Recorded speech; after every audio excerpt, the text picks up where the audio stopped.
অথই, অথই। হ্যাঁ। আমি তো অফিসে যাচ্ছি কাজে। আচ্ছা ঠিক আছে যাও, আমি তো জানি যে তুমি এই সময় বের হবা, আর সেই জন্য তাড়াতাড়ি করে হাতের কাজ শেষ করে আসলাম। দেখি সবকিছু ঠিক আছে, যাও। শোনো না, একটা কথা ছিল। বলো। মনটা খুব খারাপ লাগছে, ভাবছিলাম আজকে বিকালে তোমাকে একটু ঘুরতে যাব। আচ্ছা ঠিক আছে, অফিস শেষ করে আসো, তারপরে যাবো নি। ঠিক আছে, তারপরেও একটু প্রস্তুতির ব্যাপার আছে না? প্রস্তুতি আর কি, একটু সাজুগুজু করবো এই তো। আর কি করতেছো, এইভাবে ধরলে হয় নাকি? আশেপাশ থেকে আম্মা যদি দেখে ফেলে তাহলে ঝামেলা। আরে দেখবে না, আর তুমি তোমার বউ, একটু আরো আদর্শ করতেই পারে, তাই না? হইছে, আদর্শ অফিস থেকে এসে তারপরে করতে পারবা, এখন যাও। শোনো শোনো, আর বিকেলে যাওয়ার সময় কিন্তু কপালে সুন্দর করে একটা টিপ দিবে। আচ্ছা ঠিক আছে, দিবনি। তুমি টিপ করলে না আমার অনেক সুন্দর।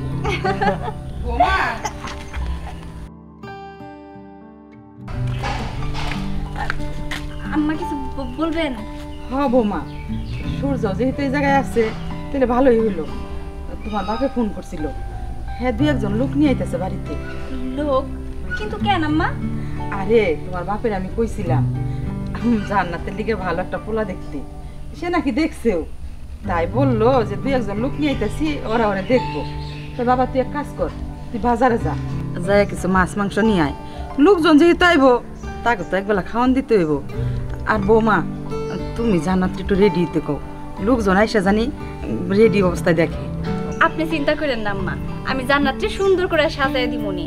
আর শুধু সাজাইলেই তো হবো না, রান্না বান্নাও তো করতে হবো। এই তুমি তাড়াতাড়ি যাও, বাজার ঘাট করে নিয়ে আসো, আমি সুন্দর করে রান্না করবো মেহমানের জন্য। কি বলতেছো? তাড়াতাড়ি যাবো মানে?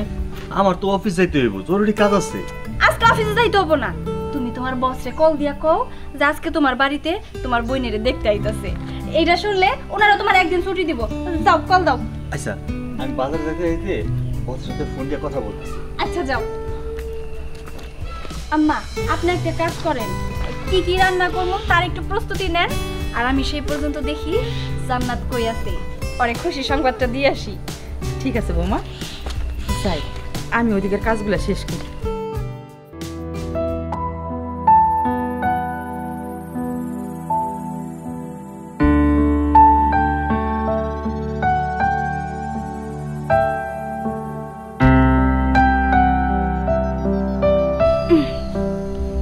আমার ননদিনী এখানে একা একা বসে বসে কি করতেছো? কি আর করবো ভাবি, ভালো লাগছে না তাই বসে আছি। ভালো লাগতেছে না, তবে ভালো লাগার দিন আসতেছে। শোনো, এতদিন তো নিজের বাপের বাড়িতে থাইকা অনেক আরাম আয়েশ করছো, সাজুগুজু করছো। এইবার একটু শ্বশুর বাড়িতে গিয়া একটু মশলা বাটো, পেঁয়াজ কাঁচামরিচ কাটো, স্বামীর জন্য রান্না করো, বুঝতে পারছো? ভাবি তুমি এসব কি বলছো? আমি তোমার কথার আগে গোড়া কিছুই বুঝতে পারছি না। বুঝতে পারো না এখনো? বুঝায় বলতেছি, আমার বাবা তোমার জন্য একটা সুন্দর রাজপুত্র দেখছে, যার সাথে তোমার বিয়ের কথা চলতেছে, আর তারাই আজকে আসতেছে তোমারে দেখার জন্য, বুঝতে পারছো? কি বলছো ভাবি?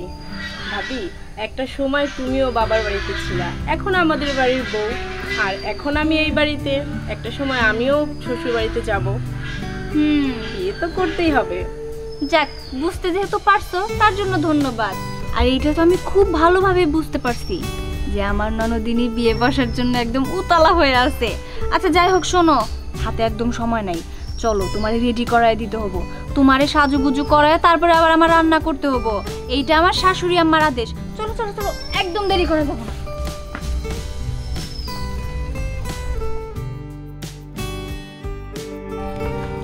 আরে বৌমা, আরে কিছু কম নাই? বলছি তো আম্মা, মাত্রই বললাম। বৌমা তোমার আব্বা আবার ফোন দিছে, হেরা নাকি বাড়ির কাছাকাছি চলে আসছে। এদিকে দেখো, সূর্য এখন মতো বাজার নিয়ে এলো না, তুমিও আর এখন মতো রেডি করালে না, এখন আমি কি করবো কও দেখি।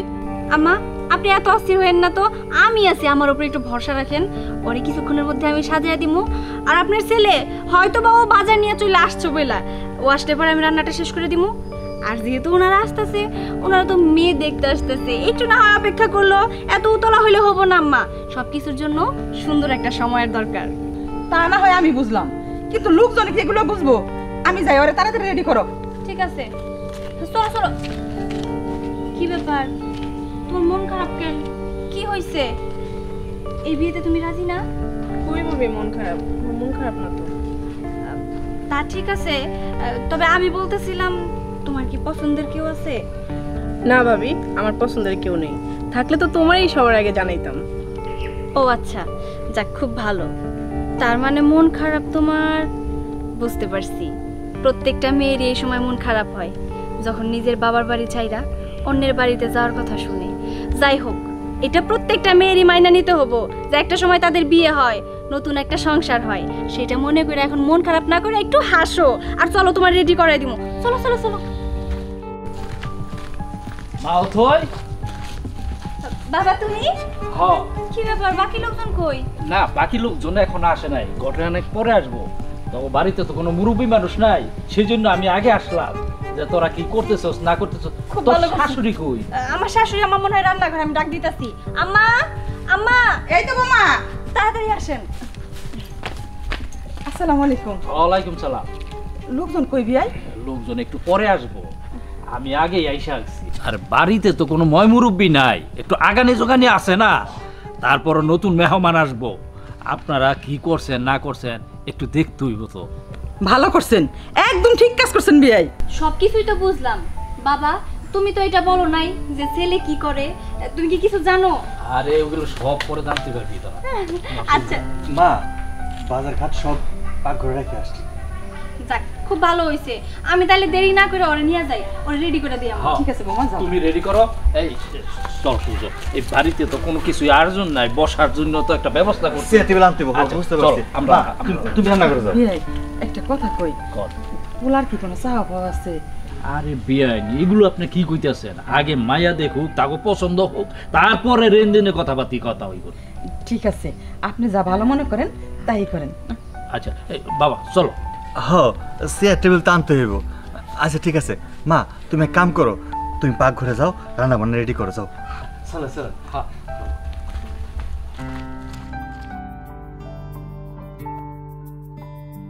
এদিকে দিও, এদিকে দিও। আমি চেয়ারটা নিয়ে দিচ্ছি। হ্যাঁ, নিয়ে আসো।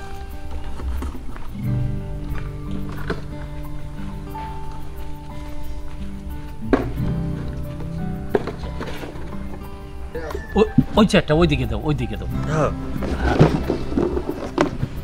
আব্বা, এই চেয়ারটা ওই পাশে দেন। আচ্ছা আচ্ছা। বাবাজি, এটার উপরে একটা বিছনা দেওয়া দরকার না? আচ্ছা, আমি একটা কাপড় নিয়ে দিচ্ছি।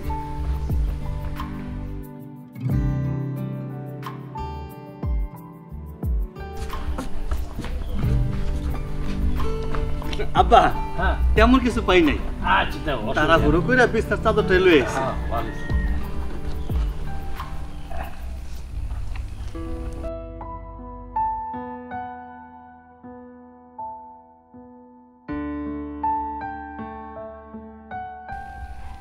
কি ব্যাপার, আমরা যে মুরগির সাথে কথা বলছি উনি কোথায়? আরে উনি তো সকালেই আসছে, তোমাদের আসা দেরি হয়েছে দেখে উনি একটু বাইরে গেছে। সূর্য, তুই তোর শ্বশুরে ফোন দে, আমি দেখি আগে কত দূর হয়েছে। আচ্ছা ঠিক আছে মা, আমি ফোন দিতেছি। ভাই, তাহলে 2টা মিনিট, আমি ফোন দিয়ে গেছি। আচ্ছা তুই একটু বস, আমি একটু হেঁটে হেঁটে দেখে আসি মানে আশেপাশের জায়গাগুলো কেমন। হ্যাঁ, তুই আবার একা একা কই যাবি? ভয় না। আচ্ছা ঠিক আছে, সময় মতো চলে আসিস।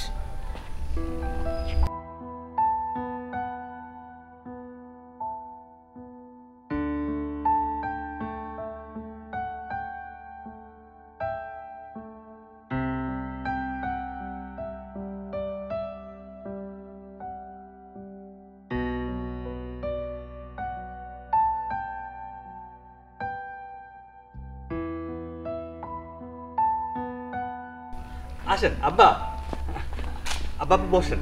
হ্যাঁ, এই কি ব্যাপার বাবাজি, তুমি একলা, আর লোকজন কই? চাচা একা আসিনি, আমার বন্ধু আসছে, ওই একটু ওই দিয়ে গেছে। ও বুঝছি। বিয়াই, কোনো মুরব্বী আসে নাই, মুরব্বী আসলে ভালো হইতো না? বেআইন, আপনার কোনো চিন্তা করতে হইব না, আমি এই ছেলের সম্বন্ধে সব জানি। ছেলের আর্থিক অবস্থাও ভালো, টাকা পয়সাও আছে। আরে ছেলে আমারে বলছিল যে ভালো একটা পাত্রী যদি থাকে তবে আমার বিয়ের জন্য দেখে। ঠিক আছে বিয়াই, আপনি যা ভালো মনে করেন তাই করেন। চাচা এখানে আপনি মনে ভুল করতেছেন, পাত্র কিন্তু আমি না, পাত্র আমার ওই বন্ধু, যে ঘুরতে গেছে। কি বলতেছেন এইসব? তার মানে পাত্র আপনি না? আম্মা, উনি এসব কি বলতেছে? আর ওনার সাথে যে লোকটা আসছে, আপনি কি ওনারে দেখছেন? হ, দেখলাম তো, মাশাআল্লাহ ভালোই, ওর সাথে ভালো মানাইবো। যাক, আপনি যেহেতু বলছেন ওর সাথে মানাবো, তাহলে সেখানে আর আমার কোনো কথা থাকতে পারে না। তো এই যে বিয়াই, আপনার বন্ধুটা কই? তারে তাড়াতাড়ি আসতে বলেন, আমার আর তর্স হইতাছে না। কখন আমার ননদিনের হবু জামাইরে আমি দেখমু, কল দেন তো। আচ্ছা ঠিক আছে, আমি এখন আমার বন্ধুরে ফোন দিচ্ছি। লেট হয়ে গেল। আসসালামু আলাইকুম।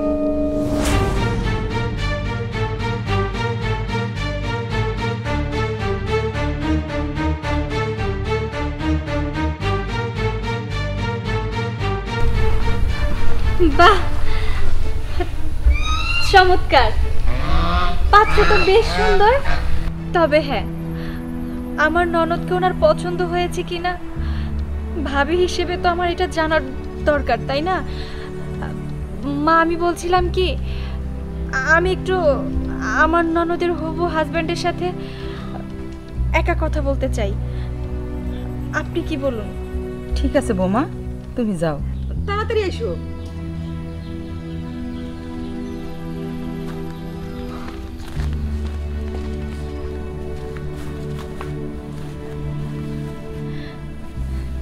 কি ব্যাপার, তুমি ভাইসা আছো? বিদেশ যাওয়ার পরে 4-4টা বছর তুমি আমাকে কারোর কোনো খোঁজ খবর নাও নাই। আমরা একটা সময় যখন খোঁজ খবর পাইলাম যে তুমি বিদেশে গিয়ে নাকি মারা গেছো, আর তারপরে আমি তোমার জন্য অনেক অপেক্ষা করছি। শেষ মুহূর্তে আমার বাবা সিদ্ধান্ত নিল যে তোমার জন্য আর অপেক্ষা করলে তো আমগো কোনো লাভ নাই, আমার তো একটা ভবিষ্যৎ আছে। এই জন্য বাবা আমার এই পরিবারের ছেলের সাথে বিয়ে দিল। বিশ্বাস করো, আমি তোমার আজও পর্যন্ত ভুলতে পারি নাই। কিন্তু দেখো, ভাগ্যের কি নির্মম পরিহাস, তোমার সাথে আমার এত বছর পর দেখা হইল, তাও কিনা আমার নিজের স্বামীর বাড়িতে। তুমি কিনা আমার ননদকে বিয়ে করতে আসছো। দেখো, আমি পয়সা থাকতে এটা কোনোদিনও মাইনা নিতে পারবো না। তুমি এই পরিবারের একজন সদস্য হবা, আমার ননদের স্বামী হবা, আমি এটা কোনোদিনও মানতে পারবো না। তাই আমি চাই তুমি দয়া করে এই পরিবার থেকে চলে যাও। তুমি আমার ননদকে বিয়ে করো না, আমি এটা কোনোদিনও মাইনা নিতে পারবো না। তুমি আমার চোখের সামনে এই বাড়িতে ঘুরঘুর করবে, আমি এটা মানতে পারবো না। তুমি চলে যাও, আমার সুখের কথা চিন্তা করে তুমি চলে যাও। ঠিক আছে, আমি তোমার সুখের কথা চিন্তা করে এই বাড়ি থেকে চলে যাব। তোমার সাথে আমার অনেক কথা বলার ছিল, কিন্তু বলতে পারলাম না। তবে আমি কি জানি জানো,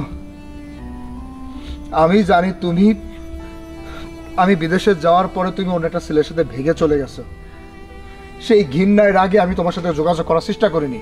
বিদেশ থেকে বাড়িতে আসার পরে তোমার খোঁজ পর্যন্ত নিতে যাইনি। যে মানুষটাকে বউ করে আমি আমার বাড়িতে নিয়ে আসছি, আর সেই মানুষটা আমি বিদেশে যাওয়ার পরে অন্য একটা পরপুরুষের সাথে, এই ঘৃণায় আমি যাইনি।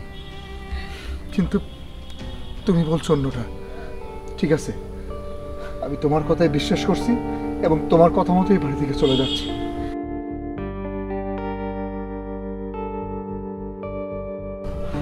তুমি ভালো থেকো, আমি আসি। দাঁড়াও, শোনো, তোমার আগে বিয়ে হয়েছিল সেটা আমি জানতাম, আর সব কিছু জেনে শুনে আমি তোমাকে বিয়ে করেছি। আমি জানতাম প্রবাসে তোমার স্বামী মারা গেছে, কিন্তু কিন্তু ভাই, আমি আপনার কাছে একটা অনুরোধ করি, আপনি প্লিজ আমার অনুরোধটা ফেলে দেবেন না। কারণ আপনার একটা সিদ্ধান্তের উপর নির্ভর করছে 4-4টে জীবন। আমার বোনের জীবনটা, তার সাথে আমার স্ত্রী, আমি, আপনি। দেখুন, এটা কখনোই হয় না, কারণ আমার স্ত্রীর সাবেক স্বামী আপনি। আপনি আমার বোনকে বিয়ে করবেন, প্রায় সময় আমাদের বাড়িতে আসবেন, এটা কখনো মেনে নেওয়া সম্ভব না। প্লিজ দয়া করে আপনি বিয়েটা ভেঙে দিন। ঠিক আছে, আমি কারো সুখের কাঁটা হতে চাই না। আপনারা ভালো থাকুন, সেটা আমি সবসময় চাইব। ও খুব ভালো মেয়ে, সারা জীবন বুকে আঁকলে রাখবে। যাও, আমার বন্ধুকে পাঠিয়ে দিও। হ্যাঁ,